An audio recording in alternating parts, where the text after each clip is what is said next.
일어나셔서 우리에게 주시는 하나님의 말씀을 함께 보시겠습니다. 하나님의 말씀은 요한계시록 3장 14절에서 22절까지 말씀을 제가 한 절 읽고 여러분이 한 절 읽고 교독하시겠습니다. 요한계시록 3장 14절부터 22절까지 말씀입니다. 라오디게아 사람들의 교회 천사에게 쓰라. 아멘이요 신실하고 진실한 증인이요 하나님의 창조를 시작한 이가 이것들을 말하노라.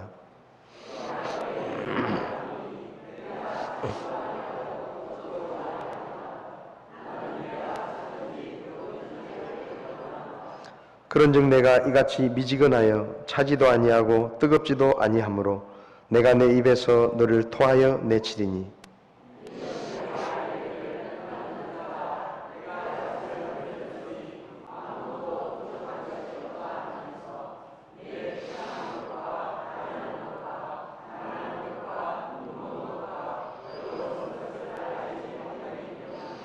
내가 내게 권고하노니 너는 내게서 불로 정제한 금을 사서 부유한 자가 되고 또 흰옷을 사서 입어 내 벌거벗은 수치를 드러내지 말며 또 내 눈에 안약을 발라 볼지니라.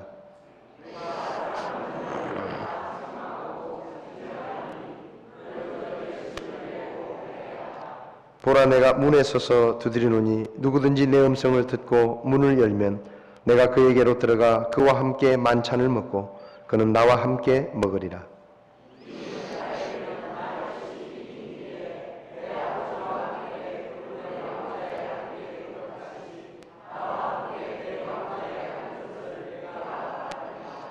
귀 있는 자는 성령께서 교회들에 말씀하시는 것을 들을지어다.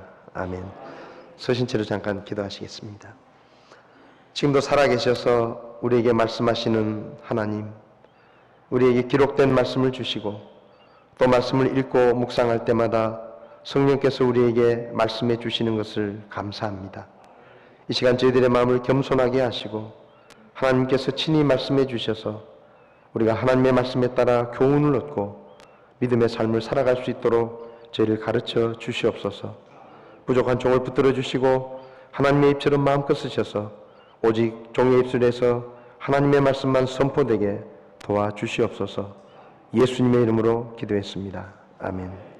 자리에 앉으시겠습니다.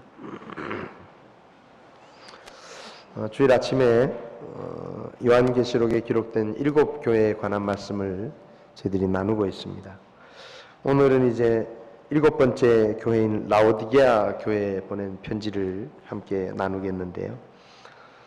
저희가 지금까지 오늘까지 하면 7교회에 보낸 말씀의 내용들 중에 칭찬하신 것과 또 책망하신 부분들을 주로 이제 저희들이 나누었습니다.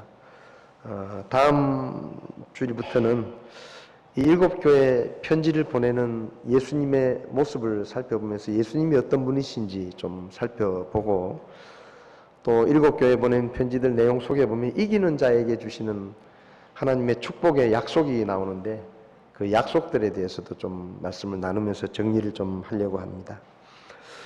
오늘은 이제 라오디게아 교회에 보낸 편지를 함께 나눌 텐데요. 혹시 여러분들 썸을 탄다라는 말을 아십니까? 요즘 젊은 사람들 사이에 썸을 탄다 그런 말이 있는데 혹시 아시나요?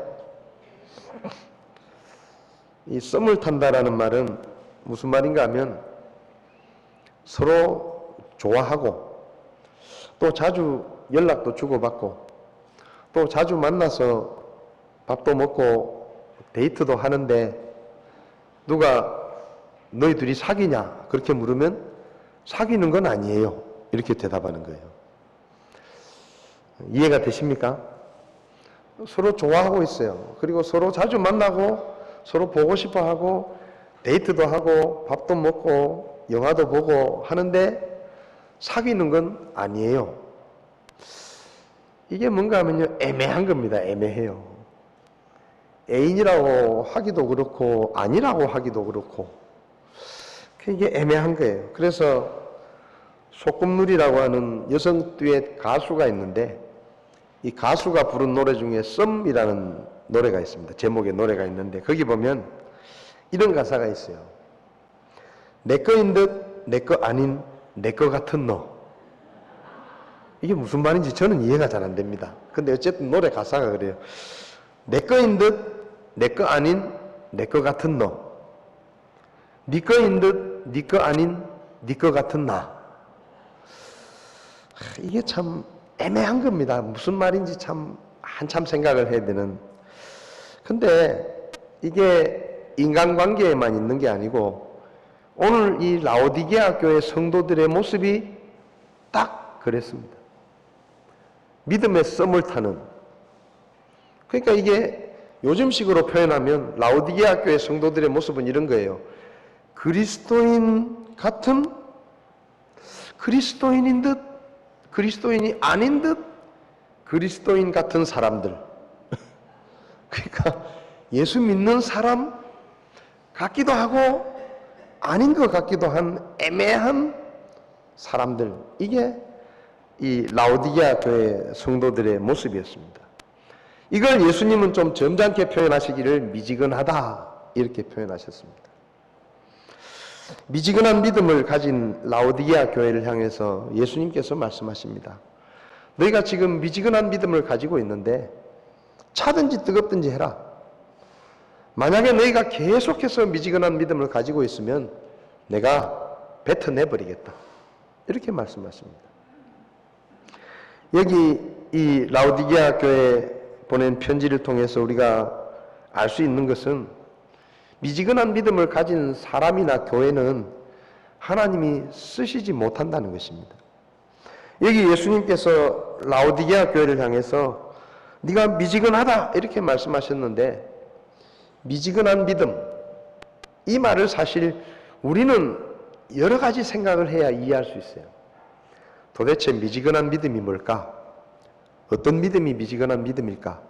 근데요, 이 라오디게아에 사는 사람들은 미지근하다라고 말하면 그게 무슨 뜻인지 금방 알 수 있는 그런 환경에 살고 있었습니다. 지도상으로 보면 이 라오디게아라는 도시는 이 위쪽으로는 히에라폴리스라고 하는 도시가 있었고 아래쪽으로는 골로세라는 도시가 있었는데 그 가운데에 이 라오디게아라는 도시가 있었습니다. 이 라오디게아라는 도시는 그 당시에 은행이 있을 만큼 금융업이 발달했고 돈이 많다는 얘기죠.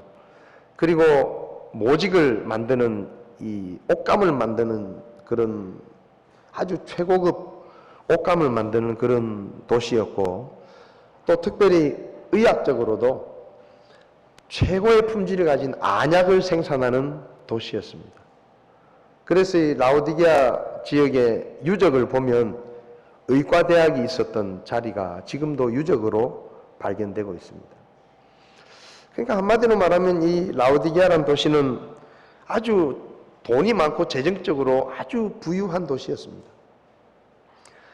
이 역사적인 기록을 보면요, 이 라오디게아라는 도시가 얼마나 부자였는가 하면 서기 17년경에 이 소아시아 지역에 굉장히 큰 지진이 났습니다. 그래서 이 소아시아에 있는 도시들이 그냥 말 그대로 쑥밭이 됐어요. 그래서 이 로마 정부에서 그 도시들을 다시 재건하는데 도시마다 보조금을 주겠다라고 발표를 하고 보조금을 지급을 했습니다. 근데 이 라오디게아는 정부에서 보조금을 준다고 하니까 우리 필요 없다. 우리 정부 도움 필요 없다. 우리 힘으로 할 수 있다. 그래가지고 라오디게아 이 도시는 유일하게 정부 지원을 안 받고 자기들의 힘으로 도시를 복구한 그런 정도로 돈이 많은 아주 부자 도시였습니다. 근데 이 라오디게아라는 도시가 아주 돈도 많고 부자인데요. 그리고 산업도 발달을 했는데 한 가지 치명적인 약점이 있었는데 뭔가 하면 물이 부족했다는 거예요. 물이 부족했어요. 그래서 이 물이 부족한 것을 어떻게 해결을 했는가 하면 아까 이야기한 것처럼 라오디게아 위쪽에 있는 이 히에라폴리스라는 도시에 뭐가 있는가 하면 온천이 있습니다. 온천. 그래서 사진이 잘 보이시는지 모르겠는데 저게 뭔가 하면요, 온천입니다. 이 터키에 관광을 가면 이 히에라폴리스 지방이 지금도 있는데 그 다른 도시에서 차를 타고 그 히에라폴리스 지역으로 딱 가다 보면 이렇게 앞에 산이 보이는데요. 마치 눈이 온 것처럼 하얗게 보이는 산이 있습니다. 근데 그게 전부 뭔가 하면 석회질입니다. 석회질. 근데 그 산을 올라가 보면 그 산이 지금 저렇게 웅덩이가 여러 개가 있어요. 석회질로 된 웅덩이가. 저기 담겨있는 물이 전부 온천입니다. 그래서 거기 가면, 관광을 가면 전부 비키니를 입고 그 온천에 들어가가지고 거기 물에 몸을 담그고 이런 사람들이 굉장히 많습니다. 지금도 있어요. 그러니까 지금 이 라오디게아 위에 있는 이 히에라폴리스라는 도시에 아주 따뜻한 물이 나오는 온천이 있었는데 그게 한 7, 8km 정도 떨어져 있습니다. 그래서 이 라오디게아에 물이 부족하니까 거기 수로를 내가지고 이 히에라폴리스에 있는 온천물을 끌어오는 겁니다. 그리고 그 밑에 있는 골로세라는 도시는 산 거의 중턱에 있는 도시인데 이 도시에는 어떤 물이 있었는가 하면 높은 산이 있어가지고 거기 눈이 오거나 얼음이 얼고 하다가 이게 녹고 녹아내리면 아주 차가운 물이 이 골로새로 흘러내려왔습니다. 그래서 여기는 물이 많은 거예요. 그래서 이 라오디게아가 골로새 쪽에도 한 10km 정도 떨어져 있는데 거기도 수로를 내가지고 이 골로새에서 얼음이 녹아내려오는 이 냉천수를 끌어가지고 그러니까 이 라오디게아가 가운데 끼어가지고 위에 있는 히에라폴리스로부터는 따뜻한 온천물을 받고 그리고 골로새로부터는 차가운 물을 받았습니다. 그래서 이제 용수로 쓰기도 하고 식수로 쓰기도 했는데 근데 문제는 뭔가 하면요. 이 히에라폴리스에서 내려오는 온천물이 한 8km 정도 되는 수로를 쭉 타고 내려오다 보면 처음에는 굉장히 뜨거운 물인데 이게 식어가지고 라오디게아에 올 때쯤 되면 미지근한 물이 되는 거예요. 그리고 골로새에서도 차가운 물이 쭉 흘러내려오는데 한 10km를 수로를 타고 오다 보면 역시 골로새에 도착할 때, 이 라오디게아에 올 때쯤 되면 그 차가운 냉기가 없어져 버려가지고 미지근한 물로 바뀌는 겁니다. 그래서 이 라오디게아 사람들은 그 온천물과 냉천수를 받아가지고 어떻게 되는 이걸 그냥 못 먹어요. 왜냐하면 히에라폴리스에서 오는 물은 석회질이 많이 끼어있기 때문에 이게 미지근한 상태로 마시면 이게 구역질이 나가지고 못 먹습니다. 그리고 냉천수도 시원한 물이 오면 괜찮은데 이게 미지근하게 오니까 사람들이 싫어하는 거예요. 그래서 라오디게아 사람들의 말에 예를 들면 어떤 사람에 대해서 저 사람 참 미지근하다 이렇게 말하잖아요. 그러면 그게 뭔가 하면 애물단지라는 얘기입니다. 쓸모없다는 얘기예요. 차갑든지 뜨겁든지 둘 중에 하나를 해야 뭐 먹든지 목욕을 할 때 쓰든지 하는데 이건 미지근하게 오면 그래서 이 라오디게아 사람들은 골로새에서 오는 물이나 히에라폴리스에서 오는 물을 항상 다시 끓이든지 아니면 더 차갑게 해서 쓰는 겁니다. 그러니까 미지근한 물은 이 라오디게아 사람들에게는 아주 귀찮은 거예요. 짜증나게 하는 것입니다. 쓸모없는 거예요. 애물단지가 되는 거예요. 그냥 마실 수도 없고 그래서 다시 데우거나 다시 차갑게 해야 제대로 쓸 수 있는 쓸모있는 물이 되니까 그래서 라오디게아 사람들이 일상적으로 하는 말이 미지근하다라는 말은 쓸모없다라는 뜻으로 썼습니다. 그래서 지금 예수님이 말씀하시는 거예요. 특별히 라오디게아 교회를 향해서 너희가 미지근하다 이 말은 라오디게아 교회가 나에게는 하나님에게는 애물단지 같은 교회다. 쓸모없는 교회다. 이런 의미입니다. 그래서 이 말을 지금 우리는 미지근한 믿음이다라고 말하면 그게 뭘 의미하는지 잘 모르지만은 라오디게아 사람들은 주님께서 너희가 미지근한 교회다 이렇게 말하면요. 아, 우리 쓸모없다는 얘기구나. 아, 우리 골치 아픈 애물단지 같은 그런 교회라는 얘기구나 하고 그냥 금방 알아듣는 거예요. 그래서 예수님께서 미지근하다라는 표현을 라오디게아 교회에 쓰신 겁니다. 여러분, 미지근한 물은 그냥 마실 수도 없고 그냥 쓸 수도 없었던 것처럼 미지근한 믿음을 가진 그리스도인 또 미지근한 믿음을 가진 교회는 하나님 앞에서 애물단지가 되는 것입니다. 그리고 쓰기에 부족한 그런 교회가 되는 거예요. 여러분, 미지근한 믿음이란 한마디로 말하면 애매한 믿음입니다. 어떨 때 보면 믿는 사람 같은데 또 어떨 때 보면 전혀 안 믿는 사람 같은, 그래서 분간이 되지 않는 애매한 믿음의 모습을 보이는 사람들이 바로 미지근한 믿음의 사람들입니다. 이렇게 되면요, 미지근한 믿음을 가지고 있고 어떨 때는 믿는 것처럼 보이고 어떨 때는 안 믿는 것처럼 보이면 사람들로부터 믿음을 인정받지 못합니다. 그럼 어떻게 되느냐 하면 전도를 하거나 하나님을 믿고 살아야 된다라고 사람들에게 얘기를 하면 그 사람들이 뭐라고 말하는가 하면요, 너나 잘해라 그러는 거예요. 너도 어떨 때는 믿는 것 같지만 어떨 때는 안 믿는 것 같고 도대체 네가 믿는 사람인지 안 믿는 사람인지 내가 모르겠는데 너나 잘해라, 그런 얘기 듣는 거예요. 그러니까 어떻게 그런 사람과 그런 교회를 하나님이 쓰시겠어요? 애매하게 처신을 하는 거예요. 믿는 것이 유익하다고 생각할 때 나 믿는 사람이요 그러다가 믿는다고 얘기하면 욕먹을 것 같고 뭔가 불리할 것 같으면 아무 말 안 하고 가만히 믿는 사람처럼 가만히 있는.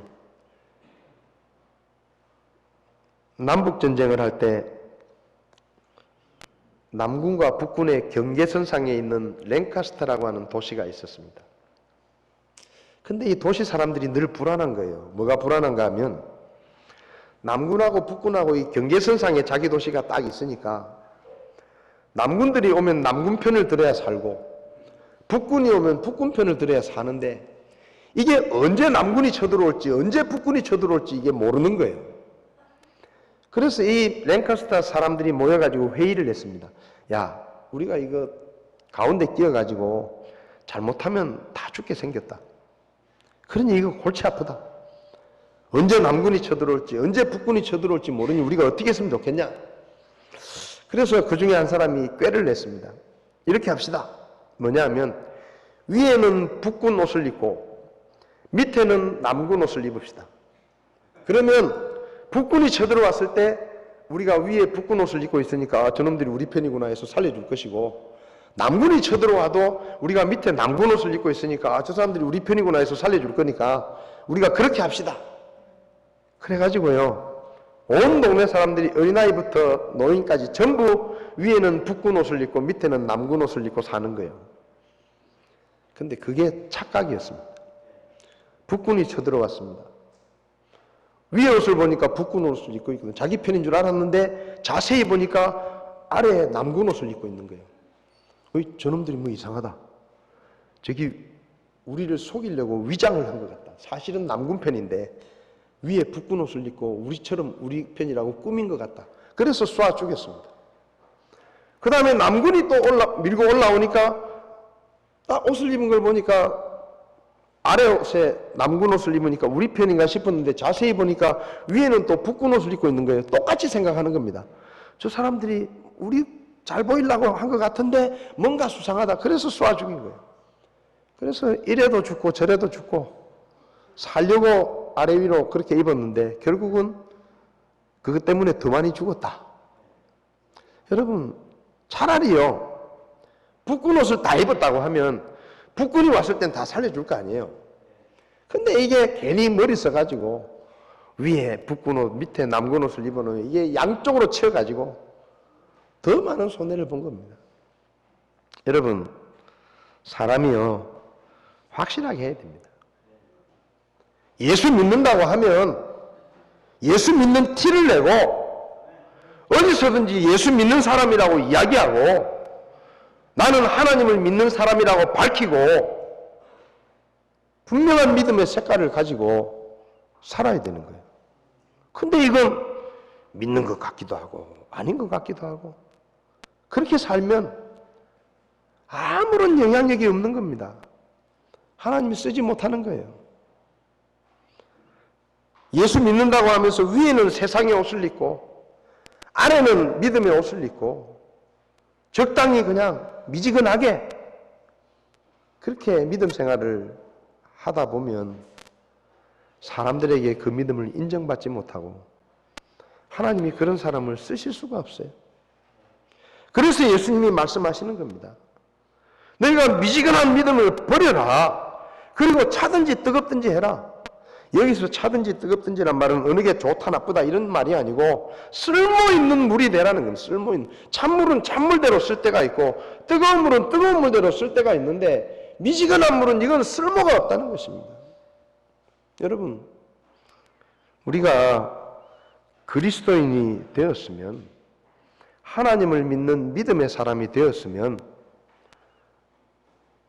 언제 어디서 어떤 상황이든지 어떤 자리에서든지 나는 하나님을 믿고 사는 믿는 사람이고 그리스도인이라는 사실을 밝히고 티를 내고 분명하게 자기 모습을, 믿음을 나타내 보여야 사람들로부터 우리의 믿음을 인정받는 겁니다. 그래야 우리가 전하는 복음이 사람들에게 진리로 들리는 거예요. 우리가 어떨 때는 믿는 사람처럼 하다가 어떨 때는 안 믿는 사람처럼 하다가 그렇게 살면 누가 우리 말을 믿어주겠어요? 오늘날 복음을 전하는 사람들이 굉장히 어렵습니다. 전도하는 게 어렵습니다. 왜 어렵습니까? 이유는 한 가지예요. 애매한 사람들이 너무 많은 거예요. 믿는 사람이면 믿는 사람답게 해야 되는데, 부끄러운 이야기지만은 얼마 전에 뉴스에 나왔잖아요. 무슨 대형교회 목사님이 지하철에서 몰카를 찍어가지고 붙잡혀 가가지고 자기가 쌍둥이 동생이라고 거짓말하고 그게 들켜가지고 뉴스 시간에 대형교회, 서울 모 대형교회 목사 몰래카메라 찍다가 잡혔다고 뉴스를 타더라고. 그게 뭡니까? 그게 미지근한 거예요. 미지근한 거. 믿으면은 교회 안에서도 믿는 자여야 되지만 지하철에서도 믿는 자여야 되는 것입니다. 근데 교회에서는 믿는 자지만 밖에 나가면 안 믿는 사람하고 똑같이 하는 거예요. 그러니 그들이 전하는 복음이 누가 귀를 기울이겠어요? 오늘날 미지근한 믿음을 가지고 사는 사람들이 많습니다. 믿는다고 말은 하는데 겉으로 보기에는 여전히 세상 것을 욕심내고 천국을 소망한다고 하면서 여전히 세상의 마음을 빼앗기고 있고, 하나님을 믿는다고 하면서 우상을 섬기듯이 적당히 타협하고 색깔이 애매한 믿음을 가지고 살아가는 그런 사람들, 그런 교회들이 너무 많은 거예요. 예수님 오실 때가 가까웠다. 그러면 뭐 해야 됩니까? 복음을 전하는 일에 교회 헌금을 많이 쓰고 복음을 전하는 일에, 선교하는 일에 헌금을 많이 써야 되는데 말로는 예수님 오실 때가 가까웠다고 하면서 의리의리한 교회 건물을 짓습니다. 그것도 그냥 필요한 교회당을 짓는 것까지는 괜찮은데 무슨 이태리째 대리석을 수입해가지고 화장실에 바르고 복도에다 발라놓고 그래놓고 예배당 잘 지었다고 예수님 오실 때 가까웠다 하면서, 그게 뭐예요? 그게 미지근한 것입니다. 그게. 라오디게아 교회를 향해서 주님이 말씀하십니다. 너희가 교회다. 그런데 너희가 미지근한 믿음을 가지고 있기 때문에 내가 너희를 쓸 수가 없다. 그러니 차든지 뜨겁든지 확실하게 해라. 왜 그렇게 말씀하십니까? 19절을 보면 내가 사랑하는 자들을 다 책망하고 징계한다. 무슨 말이에요? 지금 라오디게아 교회가 미지근한 믿음 때문에 아무짝에도 쓸모없는 애물단지 같은 교회가 되어 있지만 주님은 아직도 너를 사랑한다. 나는 아직도 너를 쓰고 싶다. 난 아직도 너를 사랑한다. 그러니 제발 내 사랑을 알고 돌이켜서 확실한 믿음을 가지고 하나님이 쓰실 수 있는 그런 교회가 되어졌으면 참 좋겠다. 주님이 지금 그 얘기를 하고 계시는 겁니다. 여러분, 사랑하지 않으면요 책망도 안 합니다. 사랑이 없으면 야단도 안 쳐요. 뭐 어떻게 하고 돌아다니든지 신경도 안 씁니다. 네 마음대로 살아. 근데 사랑하면요 잘못할 때 야단도 치고 때로는 매도 때리고 책망도 하고 그렇게 하는 겁니다. 주님이 라오디게아 교회를 포기하시고 버렸다고 하면 책망할 필요도 없어요. 그래, 그까짓 그 교회 하나 없으면 뭐 라오디게아 교회가 없다고 하나님이 아무것도 사역을 못 하십니까? 수많은 교회 중에 교회 하나 없다고 하나님 손해볼 거 없어요. 근데 주님이 그 교회를 사랑하시는 겁니다. 그러니까 책망도 하고 돌이키라고 야단도 치고 미지근한 믿음을 버리라고 말씀하시는 거예요. 여러분, 미지근한 믿음, 그런 믿음을 가진 사람과 교회는 하나님이 쓰시기가 어렵습니다. 우리의 믿음이 혹시 미지근한 믿음은 아닌지 우리 자신을 돌아보아야 할 것입니다. 그 미지근한 믿음은 어떤 현상이 나타나느냐? 첫 번째로 미지근한 믿음을 갖게 되면요. 왜 어떻게 미지근한 믿음이냐? 하나님보다 세상에 있는 것들을 더 믿고 의지하는 것이 미지근한 믿음입니다. 여기 보면 17절에 이는 내가 이르기를 나는 부자라 내가 재산을 불렸으니 아무것도 부족한 것이 없다. 지금 이 라오디게아 교회 성도들의 문제가 뭔가 하면 너무 가진 게 많은 거예요. 그러니까 나는 재산이 많이 불렸기 때문에 아무것도 부족한 게 없다. 그렇게 생각하는 겁니다. 여러분, 라오디게아 교회 사람들은 자기들이 가진 것이 많았기 때문에 하나님보다 자기들이 가진 것을 더 의지했습니다. 나는 이제 많은 것이 있으니까 아무런 부족한 게 없다. 그 말을 바꾸어서 말하면 하나님의 도우심 없어도 나는 잘 먹고 잘 살 수 있고 하나님이 도와주지 않아도 나는 아무 부족함이 없고 그러니 하나님을 간절하게 찾을 필요도 없고 하나님에게 애걸복걸하면서 눈물을 흘리면서 기도할 필요도 없고 하나님의 도우심이 없어도 우리는 잘 먹고 잘 살 수 있습니다. 아무 부족한 게 없습니다. 여러분, 대부분의 사람들이 어렵고 힘들 때는요, 간절한 마음으로 하나님을 찾습니다. 기도하라고 아무도 말 안 해도 따라서 기도합니다. 예배 오라고 아무리 말을 안 해도 자기가 답답하고 자기가 뭔가 부족하고 하나님이 도와주지 않으면 나는 못 산다라는 마음이 있으면 그냥 예배 시간에 주님 앞에 나와서 엎드리고 기도하고 하나님 도와달라고 하나님을 붙듭니다. 근데요, 가진 것이 점점 많아지고 살림이 넉넉해지고 삶에 별다른 어려움이 없어지고 모든 것이 잘 풀리게 그렇게 되면요, 조금씩 멀어지는 거예요. 왜요? 하나님이 안 도와주셔도 괜찮거든요. 살만하거든. 그러니 하나님께 도움을 청할 필요도 없어요. 하나님께 잘 보일 필요도 없어요. 굳이 하나님을 찾아가서 하나님께 무슨 도와달라고 얘기할 필요도 없어요. 그리고 가진 것이 많아지면서 늘어나는 현상은 뭐냐? 가진 게 많으면 즐겨야 되잖아요. 누려야 되잖아요. 그러니까 누리는데 바쁜 겁니다. 살만하니까. 가진 게 없을 때는 뭐 여행 갈 생각도 못 했는데 살만하니까 여행도 가야 되고 놀러도 가야 되고 살만하니까 말씀 묵상하는 시간도 줄어들고 기도하는 시간도 점점 줄어들고 예배 드리는 것도 뭐 조금 바쁜 일 있으면 빠지고 예배 자주 빠지려고 하니까 뭐 교회에서 뭐 찬양대하고 섬기는 거 하면 못 빠지니까 그건 안 하고 그러면 점점 믿음이 미지근해져 버리는 거예요. 신명기 8장을 보면 이스라엘 백성들이 이집트에서 나와서 광야에 있을 때 하나님께서 이스라엘 사람들에게 말합니다.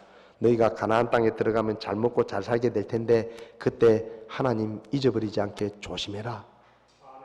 신명기 8장 12절부터 보면 내가 먹어 배부르게 되고 좋은 집을 짓고 그 안에 거하며 또 내 소떼와 양떼가 번성하고 내 은금이 크게 늘어나며 내 모든 소유가 크게 늘어날 때에 내 마음이 교만하여 내가 주 내 하나님을 잊어버릴까 염려하노라. 누가요? 하나님이 염려가 된다 그래요. 하나님이 우리를 너무 잘 아시는 거예요. 우리가 뭐 조금만 있는 것 같으면 교만해지는 거예요. 조금만 아는 것 같으면 교만해지는 거예요. 조금만 뭐 일이 잘 된다 싶으면 내가 능력이 있다라고 생각하면 교만해져 가지고 하나님께 부르짖지도 않고 하나님의 도우심을 구하지도 않고 하나님 없이도 얼마든지 잘 살 수 있다라고 생각하게 되는 겁니다. 그래서 미지근한 믿음이 되는 거예요. 미지근한 믿음은 무엇입니까? 자신의 영적인 상태를 제대로 보지 못하는 것이 미지근한 믿음입니다. 여기 17절에 말씀하십니다. 이는 내가 이르기를 나는 부자라 내가 재산을 불렸으니 아무것도 부족한 것이 없다 하면서 내 비참한 것과 가련한 것과 가난한 것과 눈먼 것과 벌거벗은 것을 알지 못하기 때문이다. 겉모습은 부자고 겉모습은 가진 것이 많고 잘 사는 것 같고 잘 먹고 잘 사는 것 같지만 영적으로는 하나님의 눈에 비친 그들의 모습은 비참하고 가련하고 가난하고 눈멀고 벌거벗은 모습. 한마디로 영적인 영양실조에 빠진 겁니다. 근데 더 중요한 게 뭐냐? 이걸 본인들은 몰라요. 하나님의 눈에는 그렇게 보이는데 본인들은 몰라요. 알지 못하기 때문이다. 왜 모릅니까? 관심이 없으니까 모르는 거예요. 내가 영적으로 어떤 상태인지, 먹고 사는데 정신없고 가진 것 가지고 믿고 의지하면서 그냥 부족함 없이 사는데 재미가 들려가지고 영적인 것에는 관심도 없어지고 육신적으로는 좋은 음식을 먹으려고 그냥 골짜기마다 찾아다니면서 영적으로는 내가 건강한지 살펴보지도 않는 겁니다. 다 괜찮은 것처럼 그저 교회는 왔다 갔다 하니까 내가 교회는 갔으니까 내가 예배는 안 빠졌으니까 내 영적인 상태는 괜찮겠지. 나는 이 정도 믿음이면 괜찮겠지. 어쩌면요 이 라오디게아 성도들은 그렇게 생각했을지 몰라요. 막 돈이 벌리는 거야. 그냥 잘 먹고 돈이 막 사업이 잘 되는 거예요. 그러니까 이렇게 생각했을지 모릅니다. 아 그래 내가 하나님 앞에 믿음으로 사니까 하나님이 나를 축복해 주시는구나. 이렇게 생각했을지도 몰라요. 실상은 영양실조에 걸려가지고 죽기 직전인데도 자기의 영적인 상태를 관심을 갖지 않으니까 자기가 지금 그런 비참하고 가련하고 가난하고 눈멀고 벌거벗은 상태라는 것을 모르는 겁니다. 그러니까 아무 일 없는 듯이 살아가는 거예요. 여러분 주님이 5가지 단어로 말씀하십니다. 비참하다, 가련하다, 가난하다, 눈이 멀었다, 벌거벗었다. 얼마나 상태가 안 좋으면 이렇게 5가지 부정적인 말을 가지고 데살로니가 교회 성도들의 믿음을 말씀하셨겠습니까? 영적인 상태가 엉망진창이다. 영양실조에 걸려있다. 그런데도 너희들은 모른다. 여러분 미지근한 믿음을 갖게 되면 어떻게 되는지 아세요? 하나님을 찾지도 않으면서요 그게 이상한 건 줄 알지 못합니다. 예배 빠지면서도요 예배 가야 되는데 이런 생각조차도 없어요. 예배 빠지면서도 내가 예배 가야 되는데 이러면 안 되는데 이런 생각도 안 해요. 그냥 뭐 당연히 빠지는 거예요. 1번 빠지고 2번 빠지고 3번 빠져서 뭐 나는 예배 빠지는 사람 그러고 넘어가는 거예요. 별 문제 없어요. 기도하지 않아도 별 문제가 없다고 생각합니다. 말씀을 묵상하지 않고 며칠을 보내도 아무 일 없는 듯이 그냥 평범하게 보통 살아가듯이 살아가요. 이상하게 생각도 안 해요. 그게 미지근한 거예요. 내가 말씀을 묵상하지 않으면 안 되는데 내가 하나님 앞에 가야 되는데 내가 기도해야 되는데 그래야 내가 살 수 있는데 정신을 차려야 되겠다 이런 생각도 안 해요. 그냥 뭐 말씀 안 받으면 일주일 동안 내내 성경 한 구절 안 받으면 잘 먹고 잘 살고 아무 일 없다는 듯이 히닥거리고 그거 돌아다녀요. 그게 이상하다는 생각도 안 해요. 여러분 밥을 3끼 4끼 굶어 보십시오. 난리가 납니다. 난리가 나요. 눈에 뵈는 게 없어요. 근데 영적으로는 일주일 동안 내 굶어도 아무 이상이 없어. 감각도 없어요. 그냥 그러려니. 지난번에도 그랬고 오늘도 그렇고 내일도 그럴 텐데 뭐 별 문제 없었는데 뭐.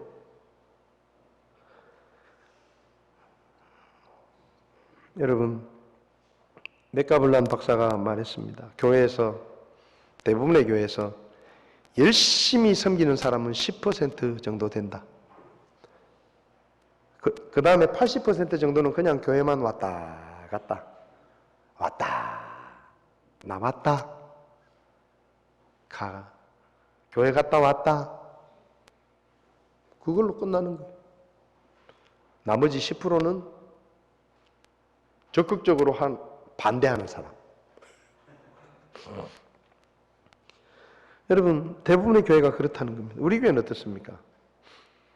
교회 일에 섬기고 봉사하는 일에 열심히 하는 사람 10% 넘을까요? 여러분은 그 10%에 들어가 있습니까?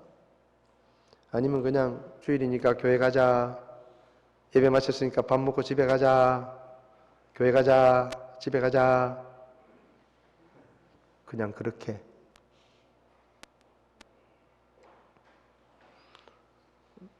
믿는다는 사람들 중에도 세상에서 잘 먹고 잘 사는 것, 돈 많이 벌고 부자 되는 것, 세상에서 성공하는 것, 좋은 대학에 가는 것, 좋은 직장에 취직하는 것에는 정말로 관심이 많아요. 근데 내가 지금 영적으로 어떤 상태인가? 내가 하나님과 올바른 관계를 맺고 있는가? 내가 믿는 자다운 삶을 살고 있는가? 내가 내 삶 속에서 영적인 상태는 정말 건강한가? 여기에 대해서는 별로 관심이 없습니다.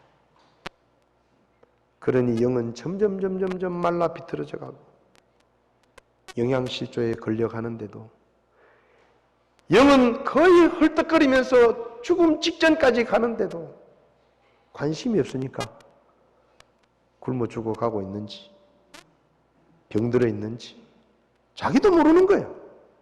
그냥 사는 겁니다. 그냥.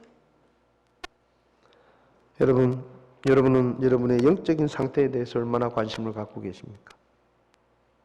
돈 버는 것만큼 여러분의 영적인 건강과 상태를 살피는데 관심을 갖고 계십니까? 학교에서 공부하는 만큼 여러분과 하나님과의 관계가 과연 올바로 서 있는지, 여러분이 믿음 안에서 영적으로 깨어 있는지, 말씀 묵상과 기도하는 일에 하나님과 좋은 관계를 맺고 있는지, 그런 일들에 얼마나 관심을 갖고 있습니까? 여러분의 자녀들이 학교에서 공부는 잘하는지, 학원을 잘 가는지, 거기에 대한 관심을 갖는 만큼 여러분의 자녀들의 영적인 상태에 관심을 가지십니까? 미지근한 믿음이 뭐예요? 자신의 영적인 상태에 관심을 안 가지니까 자기가 지금 밥을 굶었는지 먹었는지 그것도 모르는 거예요. 마귀가 와서 조그마한 시험을 해도 택택 넘어지고 국민 약골, 영적인 약골인데도 다 그렇겠지 하고 그냥 넘어가는 거예요. 요새 사람들 다 그러니까, 요즘 교회 다니는 사람들 대부분 다 그러니까, 대학교 가면 교회 다닌다는 애들 다 술 먹고 그러니까 내가 그렇게 하는 것도 당연하지. 뭐가 당연해요, 그게? 뭐가 당연합니까? 그게 주님이 우리에게 원하시는 모습입니까? 아니에요. 근데 자기를 안 보는 거예요. 자신의 영적인 상태를 살피지 못하니까 그것도 당연한 걸로 넘어가는 겁니다. 휩쓸려 가는 거예요. 여러분, 우리가 무엇에 관심을 가져야 됩니까? 예수 믿으려고 하면요, 화끈하게 믿어야 돼요. 기왕 믿는 거 확실하게 믿어야 되는 겁니다. 예수 믿는다 그러면 누가 보더라도 저 사람 예수 믿는 사람이야, 그런 얘기 들으면서 믿음 생활을 해야 되는 거예요. 그래야 뭐예요? 그래야 하나님이 우리를 쓰시는 거예요. 다른 사람 얘기하는 거는 못 믿겠는데 저 친구가 얘기하는 거는 믿을 수 있어. 저 친구가 천국이 있다고 하면 있는 거야. 어떻게 그렇게 신뢰를 받습니까? 평소에 우리가 믿음의 모습을 보여야 되는 거예요. 분명한 믿음의 모습을 보여야 되는 거예요.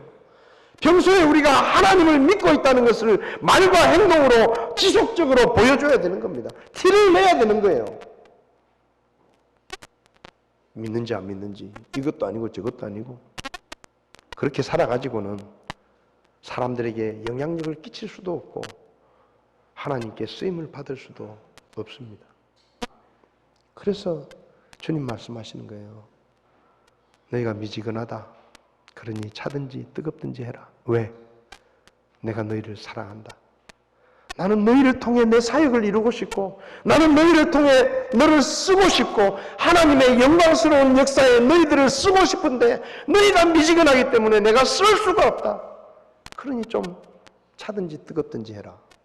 그러면 내가 너희를 영광스럽게 쓰고 하나님의 영광을 위해서 귀하게 쓸 수 있다. 주님이 그렇게 말씀하십니다. 여러분, 맞습니다. 주님 오실 때가 가까운 마지막 때입니다. 세상을 보십시오. 여러분, 솔직히 얘기하면 우리 언제 죽을지 몰라요.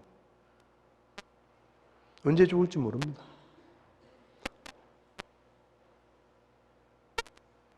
호텔에 테러 분자들이 들어와서 무조건 쏴 죽이잖아요. 움직이는 거 다 쐈다 그러잖아요. 락그룹이 공연하는 극장에 들어와가지고 총으로 쏴야 되는 세상입니다. 우리 교회 예배당에 누군가가 폭탄 가방을 들고 들어와서 자폭할지도 모르는 세상이에요. 시대가 지금 그런 시대입니다. 언제 죽을지 몰라요. 그냥 제가 더 심하게 얘기하는 게 아닙니다. 그렇다고 하면 우리가 어떻게 해야 되겠습니까? 믿는 자로서 확실한 믿음의 색깔을 보이고, 언제 어디서 누구를 만나든지 나는 그리스도인이다. 나는 하나님을 믿는 사람이다. 나는 천국의 소망을 가지고 사는 사람이다. 이 세상 것들에는 관심도 없고 욕심도 없다. 얼마든지 포기할 수 있다. 그렇게 살아야죠. 말로는 천국을 소망한다고 하면서 세상의 것들을 긁어 모으는 일에 정신이 없고, 세상 일에 정신이 빠져가지고 하나님의 일에 관심도 없고, 그렇게 살면 주님 말씀하십니다. 네가 이같이 미지근하여 차지도 아니하고 뜨겁지도 아니하므로 내가 내 입에서 너를 토하여 내리라. 쓰임받지 못하는 그리스도인, 쓰임받지 못하는 교회, 얼마나 불행한 것입니까? 어느 날 하나님께서 우리를 향해서, 저를 향해서, 이 목사, 너 쓸모없다. 너 그만해라. 그것보다 더 비참한 게 어디 있습니까? 목사로 부름받아서 어느 날 저를 부르신 하나님이 저를 불러놓고, 이 목사, 너 쓸모없다. 이제 그만해라. 사울아, 내가 너를 왕으로 세웠지만 너 이제 쓸모없다. 그만해라. 내 뒤에 다윗이 이 일을 할 거다. 그것보다 더 비참한 게 어디 있어요? 우리 교회를 향해서 주님께서 너희 교회 쓸모없다.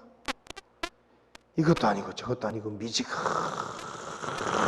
믿음을 가지고, 애매해가지고 이게 믿는 건지 안 믿는 건지 분간도 안 되는 그런 믿음을 가지고 난 더 이상 너희를 쓸 수 없다. 그런 얘기를 우리가 듣는다면 그것보다 더 비참한 것이 무엇입니까? 사랑하는 여러분, 하나님은 아직도 우리를 사랑하고 계시고, 아직도 우리를 기대하고 계시고, 아직도 우리를 통해서 그분의 영광스러운 일을 이루어 가시기를 그분은 아직도 기대하고 계십니다. 그래서 우리에게 말씀하십니다. 나는 네가 좀 더 차든지 뜨거웠으면 좋겠다. 그럼 내가 더 크게, 더 큰 일에 너를 쓸 수 있겠다. 나와 함께 영광스러운 주님의 사역을 이루는 일에 쓰임받지 않겠느냐? 오늘 우리에게 말씀하십니다. 여러분 어떻게 응답하시겠어요? 기도하시겠습니다.